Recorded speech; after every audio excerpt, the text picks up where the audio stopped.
یہ جمادہ اولا ہے، اس مہینے کی 13 تاریخ سے لے کر 3 تاریخ تک 20 دنوں کا دورانیہ وہ گزارا جاتا ہے ایام فاطمیہ کے نام سے۔ اور نعرہ یہ ہے کہ مسئلہ یہ ہے کہ حضرت بی بی صاحبہ سیدہ پاک فاطمہ زہرا سلام اللہ علی ابیہا و علیہا، آپ بی بی صاحبہ رضی اللہ تعالی عنہ کو شہید کیا گیا، آپ کا وصال نہیں ہوا، بلکہ آپ پر اصحاب نے خاص طور پہ حضرت عمر رضی اللہ تعالی عنہ کا نام لیا جاتا ہے کہ آپ نے ظلم کیا، تشدد کیا، آپ سے ملاقات نہ ہو سکی۔ آپ جانتے ہیں ہمارے استاذ حضرت شیخ الحدیث صاحب، آپ عمرہ شریف پر جس وقت تشریف لے جاتے ہیں تو ان کی عدم موجودگی میں ایک جمعہ ان کی مسجد میں پڑھانے کی مجھے عزت افزائی نصیب ہوتی ہے، تو بس اسی وجہ سے وہاں حاضر ہونا پڑا۔ معلوم نہیں تھا کسی کو بھی، اس وجہ سے احباب میں بھی تشویش رہی۔ بعد میں آپ احباب کافی سارے لوگ شکوہ کرتے رہے، لیکن وہ ایک مجبوری تھی، جانا ہوتا ہے، سال کی ایک ڈیوٹی ایسی ہے۔ اللہ تبارک و تعالی جل وعلا آپ کی اس محبت کو اپنی بارگاہ میں قبول فرمائے۔ میرے ساتھ آپ کا جو تعلق ہے، رب العالمین جل وعلا مجھے آپ سے بڑھ کر اس تعلق کو نبھانے کی توفیق عطا فرمائے، اور ہماری جتنی کاوشیں ہیں دین حق اسلام کے لیے سب اپنی جناب میں قبول و منظور فرمائے۔ گرامی قدر حاضرین، دین حق اسلام پر اہل باطل کے ہر دور اور زمانے میں رقیق حملے جاری رہے ہیں۔ ہر دور اور ہر زمانے میں کوشش کی گئی کہ دین حق اسلام کو صفحہ ہستی سے مٹا دیا جائے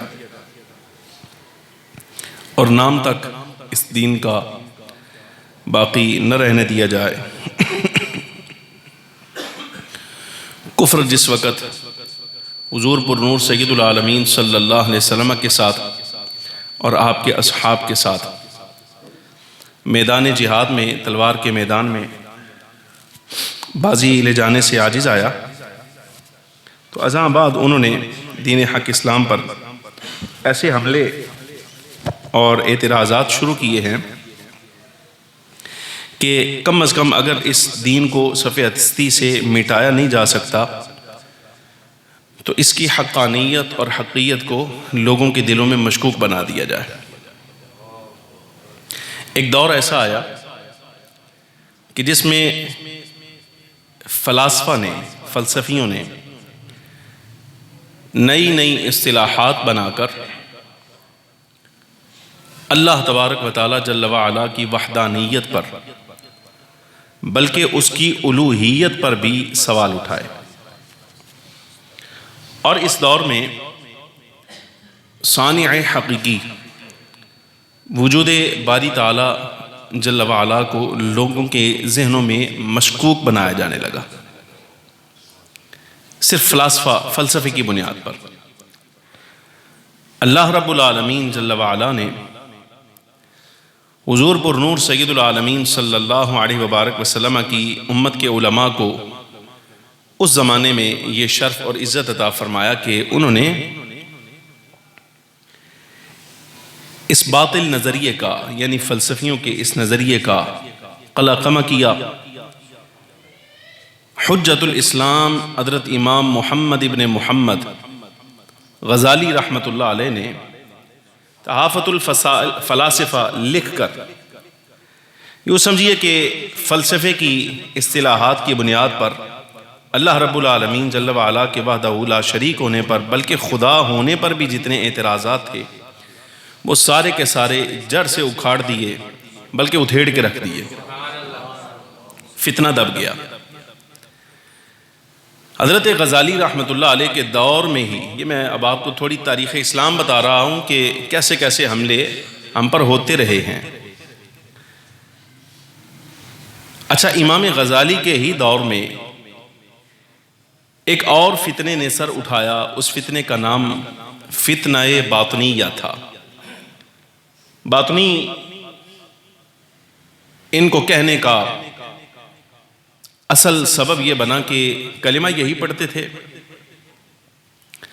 نبی پاک صلی اللہ علیہ وبارک وسلم کو نبی رسول بھی مانتے تھے، اپنے آپ کو مسلمان بھی کہتے تھے، لیکن دین حق اسلام کی جتنی عبادات ہیں، نماز، روزہ وغیرہ، ان سب کی ایسی تشریح کرتے تھے کہ جس کا سرکار کی شریعت سے کوئی تعلق ہی نہیں۔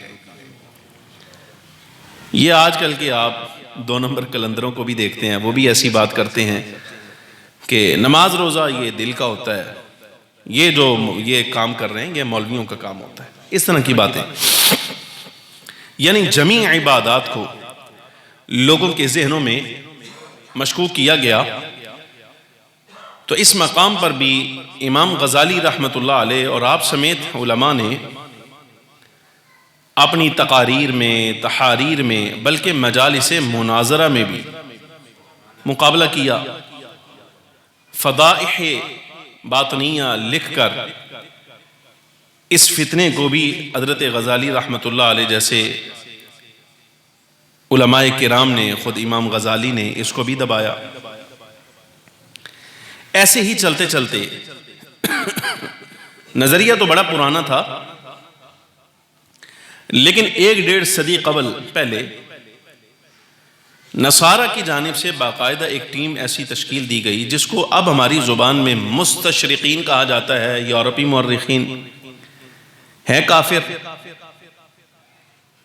قرآن پڑھتے ہیں، حدیث پڑھتے ہیں، سیرت پڑھتے ہیں، اور جہاں کہیں کوئی شاذ قول نظر آتا ہے، شاذ قول کا مطلب ہوتا ہے جو دین حق اسلام میں جس کو قابل قبول، قابل حجت نہیں لیا جاتا، اس قول کو لے کر اب یہ چیزیں ساری سمجھتے ہیں علماء جنہوں نے زندگیاں وقف کی ہوتی ہیں، یہ وہ سمجھتے ہیں۔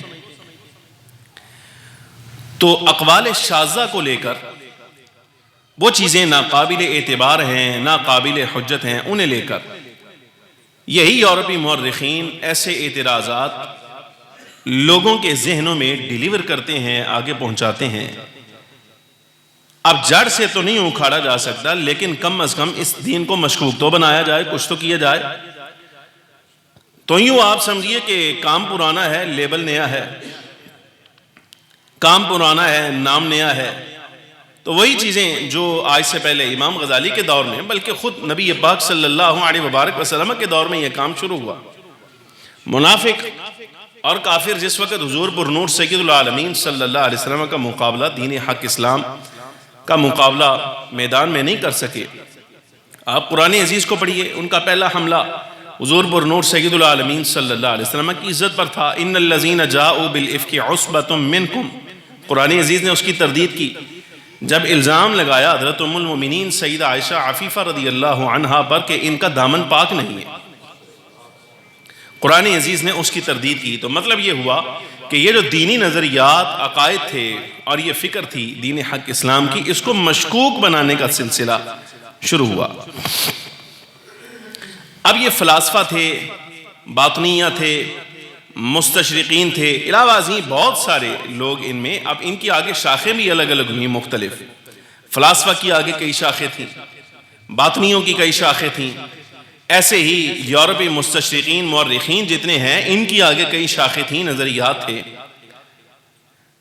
یہ آگے چلے ہیں۔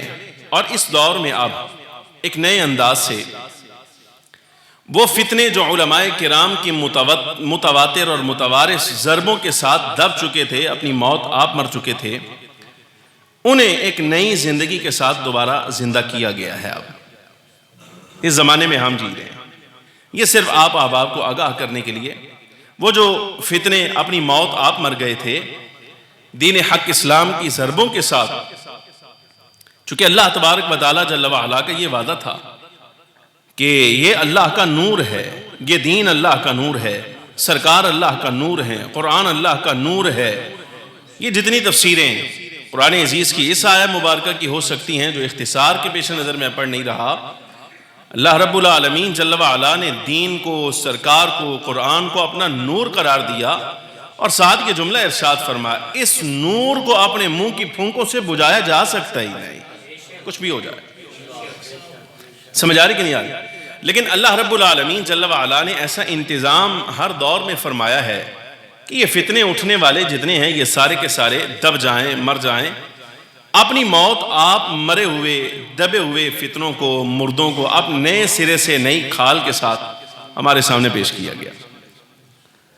یعنی مطلب وہ لوگ جو علوم فنون پورے پاڑی نہ سکے، اب تھوڑا سا آپ ذہن کا اندازہ یہ فرمائے، جن لوگوں نے دین بھی پورا نہیں پڑھا، آدھ ادھورے پڑے ہوئے، مدرسوں سے بھاگے ہوئے یا نکالے گئے ہوئے، یعنی خود بھاگ گئے یا نکال دیے گئے، ایسے لوگوں کو اس دور میں ہم دیکھ رہے ہیں ہماری نظروں کے سامنے اہل السنہ کا محدث اور بڑا عالم بنا کر پیش کیا جا رہا ہے. یہ عالم ہے اہل السنہ کے، یہ محدث ہیں. باقاعدہ اس کی ایک تیاری ہے، چل رہی ہے. نام میں نے لے دیے ہیں، ہار کی بات کوئی نہیں ہے، کوئی ایسا مسئلہ نہیں ہے. لیکن بہرحال ان فتنوں کو دبانے کے لیے اللہ رب العالمین جل وعلا نے انتظامات دین حق اسلام کے پہلے ہی مقدر فرمائے ہیں. سمجھا رہے کہ نہیں؟ عوام پھسل جائے تو وہ ان کا اپنا قصور ہے کہ حق اور باطل میں شناخت وہ خود نہیں کر پا رہے. اس میں نہ محراب کا قصور ہے، نہ منبر کا قصور ہے، نہ علماء کا قصور ہے، نہ پڑھانے والوں کا قصور ہے، نہ دین کا قصور ہے، نہ سرکار کا قصور ہے معاذ اللہ، نہ قرآن عزیز کا قصور ہے، نہ سرکار کی شریعت دستور کا قصور ہے. کسی کا قصور نہیں. یہ اس جوان کی اپنی کم عقلی ہے، کم ظرفی ہے، جو اپنی چھوٹی سی عقل کے ساتھ حق اور باطل کا فرق کر ہی نہیں پا رہا. اب وہ اس فرق نہ کرنے کی وجہ سے چاہے طنز جس پر مرضی کرے، دین پر کرے، سرکار پر کرے معاذ اللہ، یا قرآن پر کرے، حدیث پر کرے، سیرت پر کرے، یا اسلاف علماء اہل السنہ والجماعہ پر کرے، جس پر چاہے کرے، یہ اس کی اپنی کم ظرفی کم عقلی ہے. اس میں نہ پہلوں کا کوئی قصور ہے نہ دین کا کوئی قصور ہے. اچھا ایک بات میں چلتے چلتے اب چل پڑی ہے تو مقدمے کے دور پہ عرض کر دوں. بعض فتنے ایسے ہیں جو بولے جا رہے ہیں، سنے جا رہے ہیں، دیکھے جا رہے ہیں، یہ تو سب کو نظر آ رہے ہیں. اس کی تردید بھی ہو رہی ہے، ان پر بات بھی چل رہی ہے. لیکن اس دورانیے میں آپ کے سامنے عرض کر رہا ہوں، یہ بات ان لوگوں کو زیادہ سمجھ آئے گی جو کسی نہ کسی یونیورسٹی کے طالب علم ہے، اس وقت کالجز میں ہیں. ان کو زیادہ سمجھ آئے گی کہ اس دورانیے میں، اس زمانے میں جس میں ہم جی رہے ہیں، آپ مارکیٹ میں بیٹھے ہیں، میں مدرسے مسجد میں بیٹھا ہوں، آپ کو ہمیں ادراک نہیں ہے کہ کالج اور یونیورسٹی میں ایک فتنہ ایسا جو نہ ہمیں عام بولتے ہوئے دکھائی دے رہا ہے، نہ سنا جا رہا ہے، نہ دیکھا جا رہا ہے، بڑی خاموشی کے ساتھ بہرحال وہ اپنا کام ضرور کر رہا ہے. ایک تحقیق کے مطابق اگر مجھے وقت ملا تو میں انشاءاللہ العزیز ایک جمعہ الحاد کے موضوع پر بھی آپ کے سامنے عرض کروں گا. لا مذہب، بے دینی، زندیقیت اور اس طرح کے معاملات، یعنی جس میں اللہ تبارک و تعالی جل وعلا کے وجود کا انکار کر دیا جائے، تسلیم ہی نہ کیا جائے کہ دین نام کی کوئی چیز ہوتی ہے، خدا بھی کوئی چیز ہے، تسلیم ہی نہ کیا جائے. یعنی بات وہی فلسفیوں والی، کام وہی غزالی کے دور والا. لیکن بہرحال آج نام نیا ہوگا، زبان نہیں ہوگی، سوال نئے ہوں گے اور اعتراضات ان پر کیے جائیں گے. ایک تحقیق کے مطابق 26 لاکھ بندہ نرا پاکستان میں کم و بیش اپنے آپ کو سرکاری اداروں میں رجسٹرڈ کروا چکا کہ ہم دین حق اسلام سے لا تعلقی کا اظہار کرتے ہیں، ہمیں پروٹیکشن دی جائے، ہمیں جو ہے حفاظتی اقدام ہمارے بارے میں کیا جائے. ہم لا مذہب ہونے کے طور پر اپنے آپ کو رجسٹرڈ کرواتے ہیں. یہاں پر جان کو خطرہ ہے. آپ اٹھائیں دیکھ لیں، بی بی سی وغیرہ کی رپورٹ آپ دیکھیں، آپ کو مل جائے گا. یہ تو عام باتیں ہیں، آپ اور میں ہم اس کو دیکھیں یا نہ دیکھیں، بہرحال دنیا کو معلوم ہے، وہ دیکھ رہے ہیں، پشت پناہی بھی جاری ہے. ایک بات تو یہ ہے، یہ وہ فتنہ جو خاموشی کے ساتھ چلتا جا رہا ہے، اس کا سد باب بھی ابھی ہمیں اس اقدام جیسے کرنا چاہیے، اس کے سد باب کا، اس کا انتظام رد جیسا ہونا چاہیے، وہ فی الحال ابھی ہم اعتراف کرتے ہیں اس سے عاری ہیں، ابھی وہ نہیں کیا جا رہا. اللہ خیر کرے گا انشاءاللہ تعالی. جب وہ وقت آئے گا، مالک رب العالمین جل وعلا اپنے بندوں کے ذریعے سے ہی اپنے دین کی حفاظت فرمائے گا. یہ اللہ رب العالمین جل وعلا کی قدرت سے کبھی بھی ناممکن نہیں ٹھہرا. ایک بات، ایک مقدمہ اور سمجھ لیں. آپ کہیں کہ مقدمے سمجھائی جا رہے ہیں، گل کر جڑی کرنا چاہنا ہے، عرض کروں گا یہ ایک مقدمہ اور سمجھ لیں، بات سمجھ آ جائے گی. ویسے آپ پیغام پاکستان اٹھائیے، صدر مملکت ممنون حسین کے تصدیقی دستخط کے ساتھ پیغام پاکستان کے نام سے آج سے چند سال پہلے جو دستور جاری ہوا، اس کا بیانیہ تو یہی تھا کہ بہرحال ہم نے یہاں پاکستان میں بہت سارے فرقے بستے ہیں، لیکن ہم نے فرقہ پرستی سے، فرقہ بازی سے بہرحال ملک کو بچانا ہے، یہاں کسی قسم کا کوئی انتشار اور شورش نہیں ہونے دینا۔ یہ پیغام پاکستان کا بیانیہ ہے، میرے پاس اس کی کاپی موجود ہے، سب چیزیں۔ لیکن افسوس کے ساتھ عرض کروں گا کہ یہ دورانیہ اب چل رہا ہے بغیر حکومت کے۔ اس دورانیے میں بہرحال وطن عزیز پاکستان پر عمومی طور پہ اور خاص طور پہ پنجاب صوبے پر یہ وقت آیا ہے کہ نعرہ یہی ہے، پاکستان کو فرقہ پرستی میں ہم نے داخل نہیں ہونے دینا، بچانا ہے۔ لیکن بہرحال اس وقت اس دورانیے میں یہ جو دورانیہ چل رہا ہے جس میں ہم ابھی گزر رہے ہیں، اس دورانیے میں فرقہ پرستی کو جو اجازت نامے دے دیے گئے ہیں، دور نہ صحیح تو انشاءاللہ العزیز 1 سال تک، بلکہ میں عرض کروں گا یہ 1445 ہجری چل رہا ہے، 1446 ہجری میں آپ یہ سارا دیکھ لیں گے کہ اس دورانیے میں وطن عزیز پاکستان کو کہاں سے کہاں پہنچایا گیا ہے مذہبی لحاظ سے۔ اور یہ پیشگوئی سمجھیں، چڑیا کی خبر سمجھیں، طوطے کی خبر سمجھیں، کچھ بھی آپ سمجھیں، لیکن عرض کر رہا ہوں زیادہ دور نہ جائیے تو ابھی یہ جمادہ اولا چل رہا ہے، تو جمادہ ثانیہ، رجب، شعبان، رمضان، شوال، ذی الحجہ، ذی الحج، یہ ہے 1445 ہجری کا دورانیہ سارا۔ 1446 شروع ہوگا محرم الحرام میں، تو عرض کر رہا ہوں آپ کو 1446 کے ذی الحج تک انتظار کرنے کی ضرورت نہیں پڑے گی۔ محرم الحرام بالکل ابتدا میں آپ دیکھ لیں گے کہ یہ انتظامات جو اس وقت چل رہے ہیں یہ آپ کو محرم الحرام اور اگلے سال کیسا دور دکھائیں گے، یہ آپ کو عن قریب نظر آ جائے گا۔ میں اس پر بات نہیں کرتا، جب نظر آئے گا تو شاید انشاءاللہ العزیز مجھے بھی یاد رہا تو میں آپ کو تھوڑا سا دوبارہ یاد کرواؤں گا۔ اب آئیے اصل مسئلے پر۔ یہ جمادہ اولا ہے، اس مہینے کی 13 تاریخ سے لے کر 3 تاریخ تک 20 دنوں کا دورانیہ وہ گزارا جاتا ہے ایام فاطمیہ کے نام سے۔ میں نے اسی لہجے میں آپ کے ساتھ بات کرنی ہے اور پورا موضوع اسی لہجے میں آپ کو سمجھانا ہے، اور نعرہ یہ ہے کہ مسئلہ یہ ہے کہ حضرت بی بی صاحبہ سیدہ پاک فاطمہ زہرا سلام اللہ علی ابیہا و علیہا، آپ بی بی صاحبہ رضی اللہ تعالی عنہ کو شہید کیا گیا، آپ کا وصال نہیں ہوا، بلکہ آپ پر اصحاب نے، خاص طور پہ حضرت عمر رضی اللہ تعالی عنہ کا نام لیا جاتا ہے کہ آپ نے ظلم کیا، تشدد کیا، اور حضرت بی بی صاحبہ رضی اللہ تعالی عنہ آپ اس وقت حالت حمل میں تھیں، آپ پر دروازہ گرایا گیا، آپ ظلم اور تشدد کی تاب نہ لاتے ہوئے وصال فرما گئیں، شہید ہو گئیں، آپ کی اولاد کا انتقال ہو گیا، اور حضرت بی بی صاحبہ رضی اللہ تعالی عنہ جس کرب کی کیفیت سے اس دنیا سے رخصت ہوئی ہیں، بہرحال وہ کہتے ہیں 20 دن کا دورانیہ ہم نے، ایک جماعت کا کہنا یہ ہے کہ ہم نے ایام فاطمیہ یعنی بی بی صاحبہ رضی اللہ تعالی عنہ کی شہادت کے طور پر گزارنا ہے۔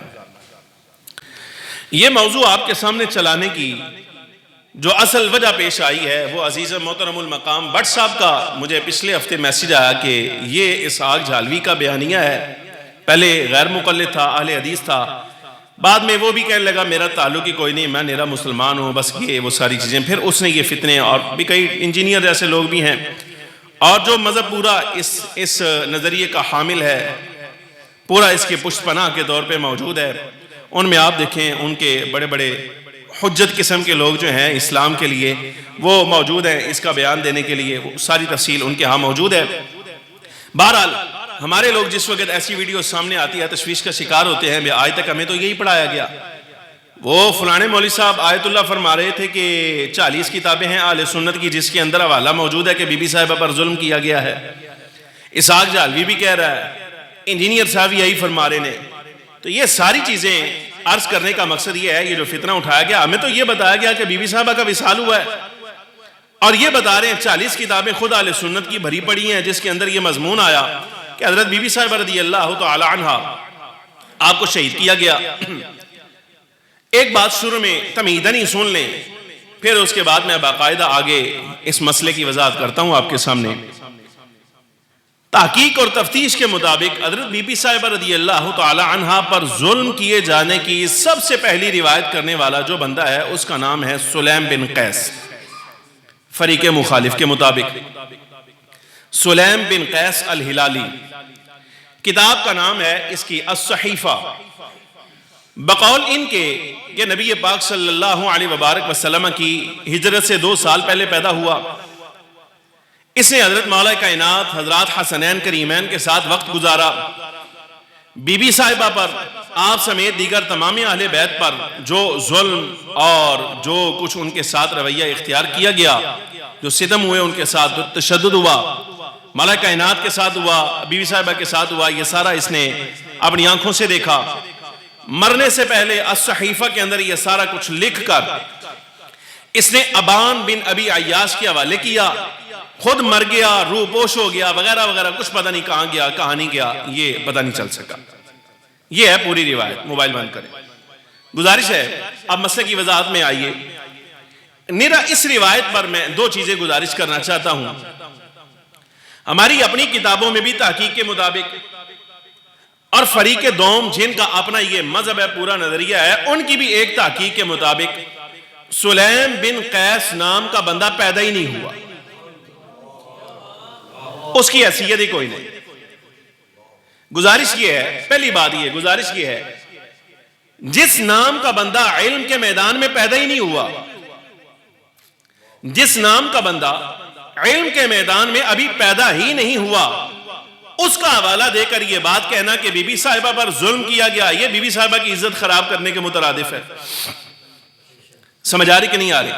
ایسا بندہ ایک فرضی کردار ہے، ایک افسانہ ہے، معلوم نہیں کس نے گھڑا کس نے نہیں گھڑا، اس کردار کو بیان کرنے والا کون ہے پتہ ہی کوئی نہیں۔ نام تو لیا گیا، الصحیفہ ہے، سلیم بن قیس ہے، بھئی اس کی شناخت خود مشکوک ہے، آپ کے ہاں بھی ہمارے ہاں بھی۔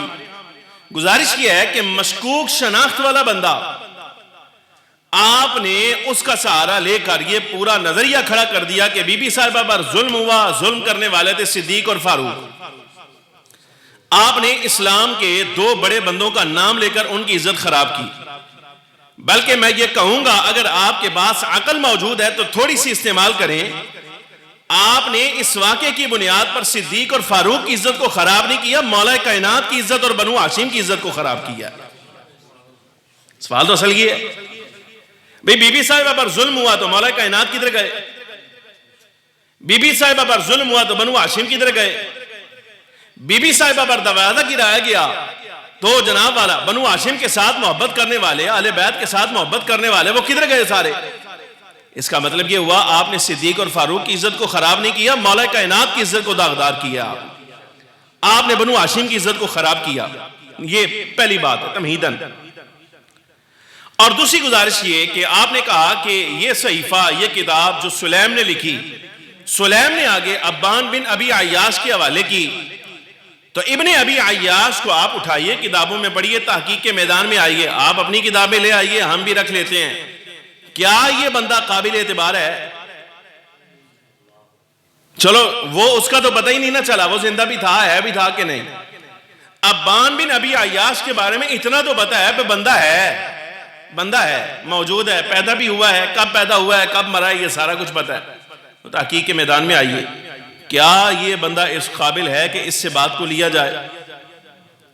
جب بندہ ہی ناقابل اعتبار ہے، ناقابل اعتماد ہے، اس پر اعتبار نہیں ہو سکتا، اس پر اعتماد نہیں ہو سکتا، تو ناقابل اعتبار اور ناقابل اعتماد بندے کی بات کو لے کر قابل اعتبار اور قابل اعتماد لوگوں پر طنز کرنا، یہ کہاں کی دانش مندی ہے؟ گزارش سمجھ آ رہی کہ نہیں آ رہی؟ اچھا چلے، یہ تو ہو گئی تمہید۔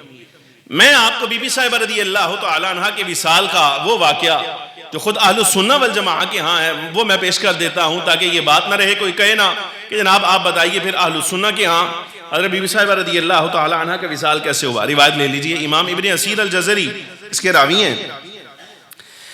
جس وقت حضرت بی بی صاحبہ رضی اللہ تعالیٰ عنہ کے وصال کا وقت آیا تو اسماء بنت عمیس رضی اللہ تعالیٰ عنہ قابل توجہ، اسماء بنت عمیس یہ کون ہے؟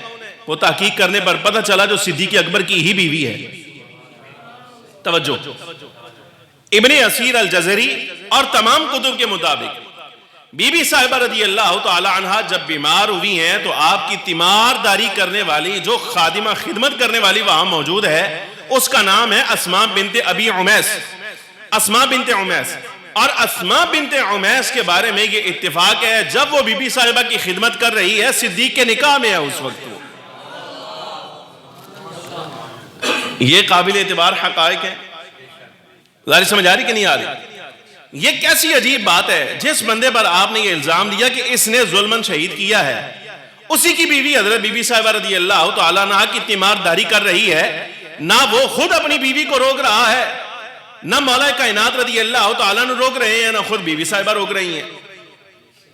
بھئی جب تمہارے ہمارے اوپر ظلم ہے، ستم ہے، تو تم کون ہوتے ہو؟ ہماری خدمت کرنے والے، ہماری تیمارداری کرنے والے. اور کسی کو بلاؤ نہ، کوئی نہیں. لیکن بہرحال یہ نکتے چھوڑیے، سادہ سا واقعہ سنیں. بڑی چیزیں ہیں اس میں، بڑی چیزیں ہیں اس میں، اس واقعے میں بھی. اسماء بنت عمیس رضی اللہ تعالی عنہ آپ فرماتی ہیں بی بی صاحبہ نے مجھے کہا اسماء، ہمارے ہاں عورت کا جنازہ جس وقت اٹھایا جاتا ہے نا، تو بی بی صاحبہ فرماتی ہیں میں اس طریقے کو پسند نہیں کرتی، اگرچہ اس کے اوپر چادر ہوتی ہے، لیکن بہرحال جب جنازہ پڑا ہوتا ہے اس وقت بھی اور جب جنازہ اٹھایا جاتا ہے اس وقت بھی میں نے دیکھا ہے کہ بی بی کی جو ہے نا خاتون کی بے پردگی ہوتی ہے، میں اس طریقے کو پسند نہیں کرتی، مجھے اس بارے میں بڑی تشویش ہے. حضرت اسماء رضی اللہ تعالی عنہ نے عرض کیا حضور بی بی صاحبہ اے بنت رسول اگر آپ اجازت دیں تو میں ہجرت حبشہ میں جس وقت تھی نا تو اس وقت میں نے ایک طریقہ دیکھا تھا جنازہ اٹھانے کا، وہ یہ اگر آپ کہیں تو میں بنا کر بتاتی ہوں. فرمایا بناؤ. تو آپ نے کھجور کی شاخیں منگوائیں، وہ شاخیں پوری پوری تھیں، اس کے اوپر وہ تنے تھے، اس کے جو پتے ہوتے ہیں وہ تھے، ان کو جوڑا اور جوڑ کر نے ایسے ایک ڈولی نما ہودج بنایا. وہ بنا کر اس پر کپڑا ڈال دیا اور بتایا کہ حبشہ میں جس وقت جنازہ اٹھایا جاتا ہے تو خاتون کے جنازے پر اس طرح یہ ہودج بنا کے رکھ دیا جاتا ہے تاکہ کسی کی نگاہ نہ جائے. حضرت بی بی صاحبہ رضی اللہ تعالی عنہ نے فرمایا ما احسن ھذا و اجملہ، یہ بڑا اچھا طریقہ ہے، کیا اچھی بات ہے یہ.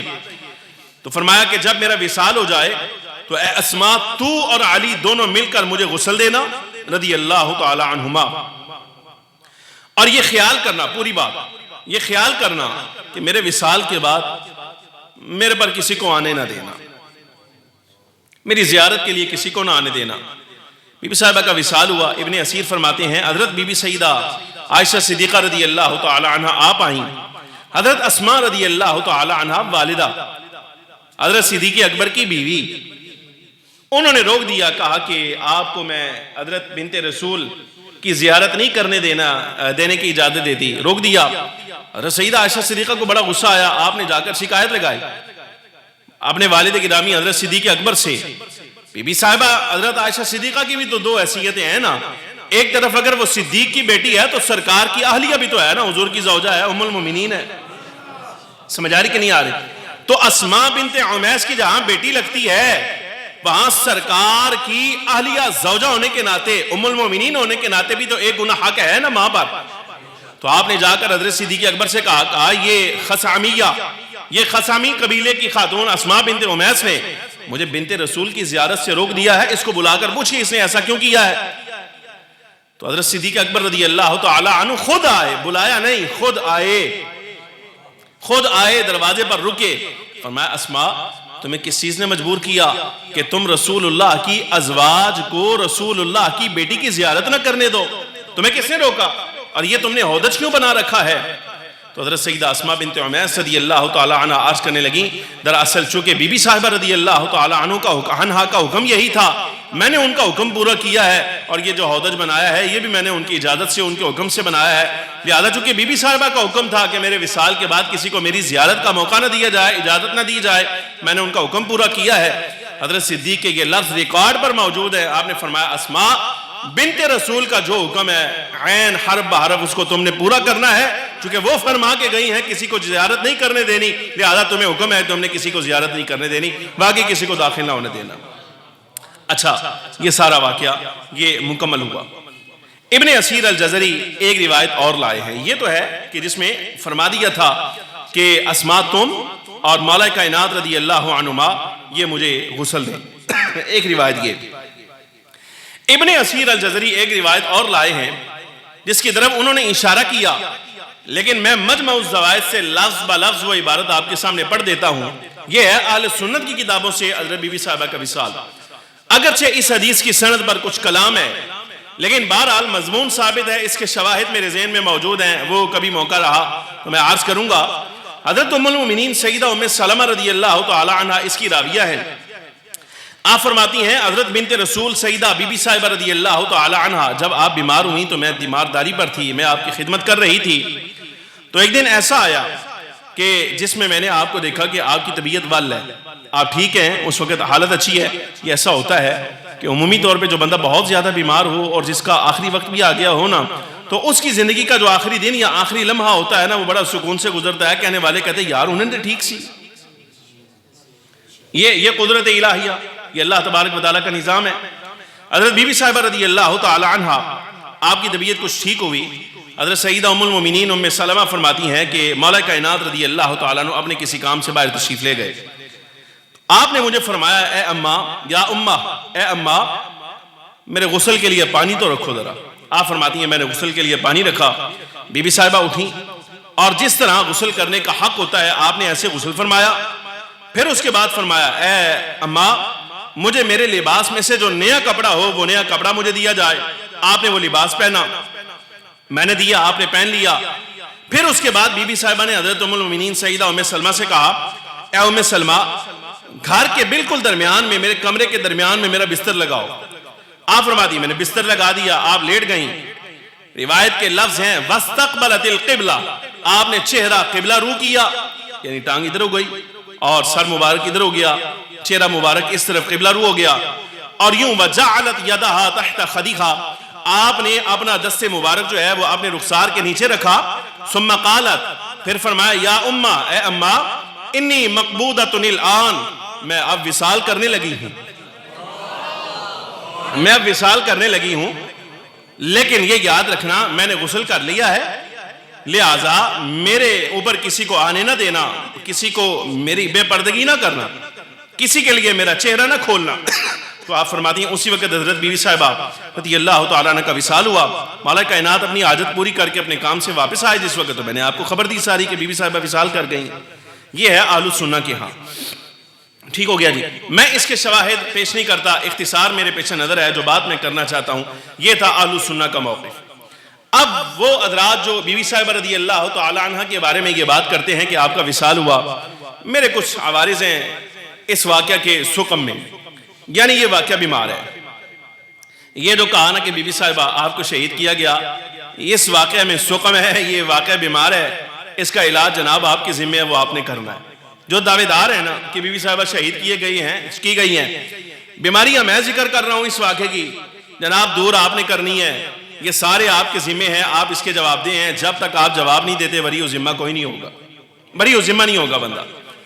پہلا اس پر میرا عارضہ جو ہے وہ یہ، اور معارضہ، عارضہ بھی ہے اور معارضہ بھی ہے، وہ یہ بات کہ دیکھیں یہ اہل السنہ والجماعہ، ہماری جماعت کا، ہمارے عقیدے کا پاکیزہ نظریہ یہ ہے کہ حضور پر نور سید العالمین صلی اللہ علیہ وبارک وسلم کو اللہ تبارک و تعالی جل وعلا نے کسی شے سے ناواقف نہیں رکھا۔ گزارش سمجھ آ رہی؟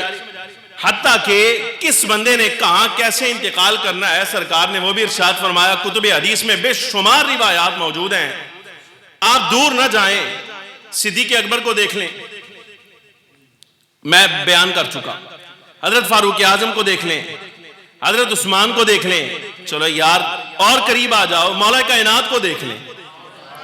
کیا یہ روایت آپ کی اور ہماری کتابوں کی سانجی نہیں کہ نبی پاک صلی اللہ علیہ وبارک وسلم نے مولا کائنات کے بارے میں فرمایا تھا کہ میری امت کا بدترین آدمی، بدبخت ترین بندہ اے علی تیرے اوپر وار کرے گا، اور مستدرک کی روایت کے مطابق نبی پاک صلی اللہ علیہ وسلم نے مولا کائنات کی ریش مبارک کو ایسے ہاتھ میں لے کر فرمایا تھا میں دیکھ رہا ہوں وہ وقت جب تمہارے سر پہ ایک وار کرنے والا وار کرے گا تو تمہاری یہ ریش جو ہے وہ خون کے ساتھ سرخ ہو جائے گی۔ یہ ساری باتیں سرکار نے فرمائی۔ میں کہتا ہوں اور قریب آ جاؤ، کچھ نہ صحیح تو سید الشہداء رضی اللہ تعالیٰ نے امام حسین کے بارے میں کیا خیال ہے؟ کیا نبی پاک صلی اللہ علیہ وبارک وسلم نے حضرت امام علی مقام سید الشہداء کے بارے میں یہ ساری باتیں بیان نہیں فرمائی؟ مالک کائنات کو شہید کرنے والے ملعون کے بارے میں آپ نے یہ بات فرمائی نا کہ اشقا ہے، بدترین آدمی ہے، بدبخت ترین بندہ ہے. تو اسی طرح کا لفظ حضور پرنور سید العالمین صلی اللہ علیہ وسلم نے سید الشہداء کے قاتل کے بھی بارے میں فرمایا تھا. فرمایا میں دیکھ رہا ہوں، مجھے دکھایا جا رہا ہے کہ ایک چتکبرا کتا میرے خون کے اندر منہ مار رہا ہے، میرا خون آلود کر رہا ہے، میرے خون کے ساتھ ملوث ہو رہا ہے.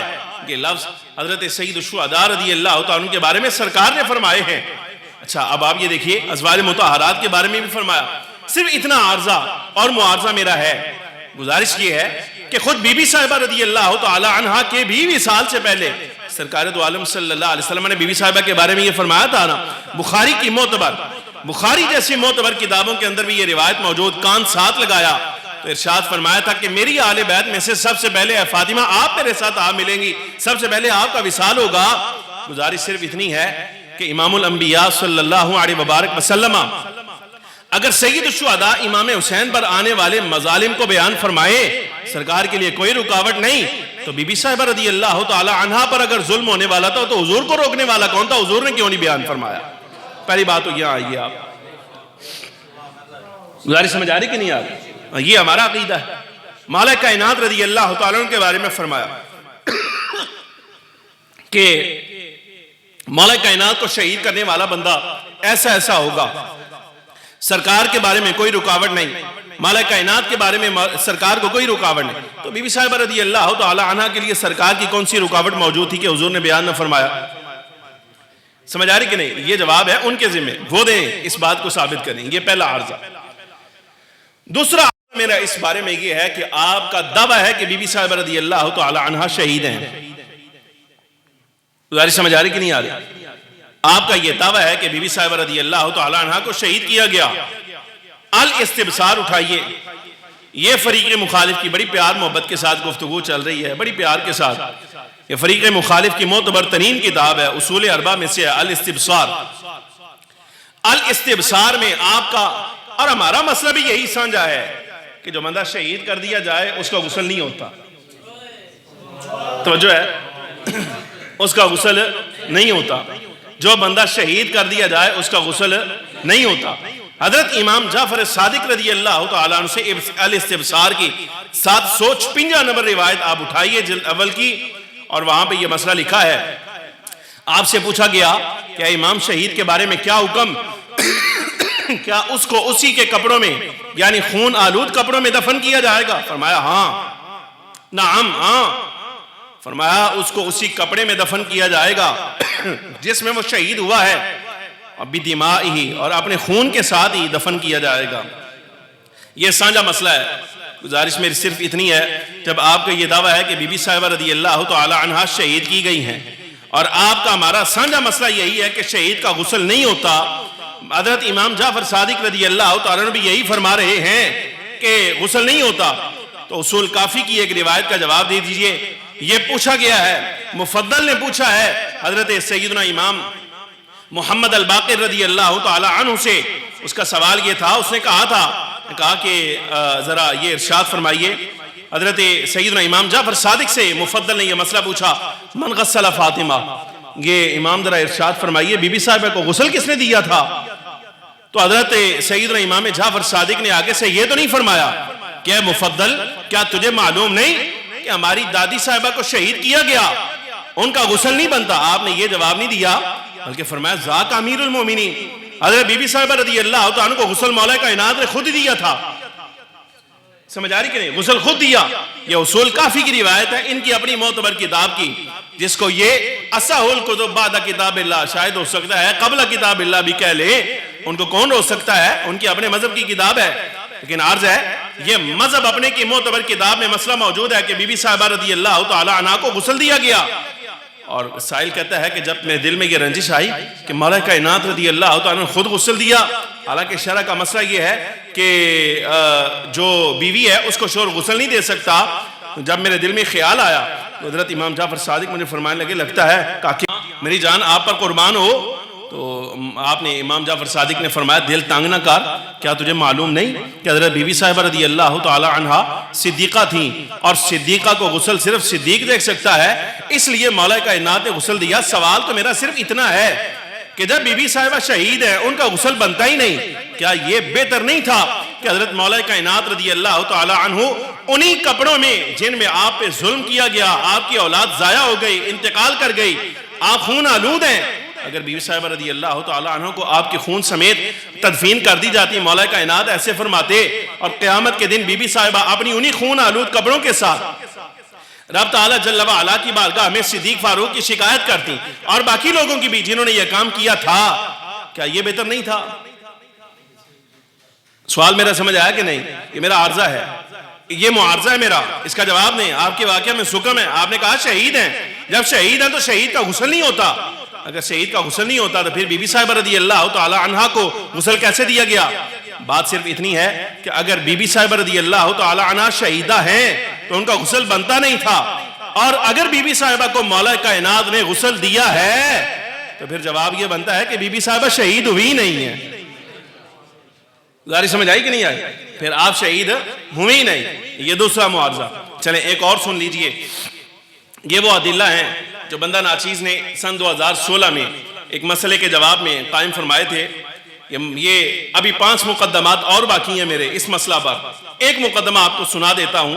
میں نے شروع میں کہا تھا کہ یہ بنو ہاشم کی عزت کے خلاف ہے، یہ مولا کائنات رضی اللہ تعالی عنہ کی عزت کے خلاف ہے یہ واقعہ کہنا۔ کیوں؟ اس لیے کہ مولا کائنات رضی اللہ تعالی عنہ ایسے صاحب کرامت شخصیت ہیں، ایسے صاحب کرامت۔ ایک واقعہ سماعت فرمائیے آپ کی کرامت کا، اور پھر جواب دیجئے گا ذرا۔ جلاء العیون میں ملا باقر مجلسی نے لکھا، یہ ان کے لفظ ہیں، دلیل ہماری ہے۔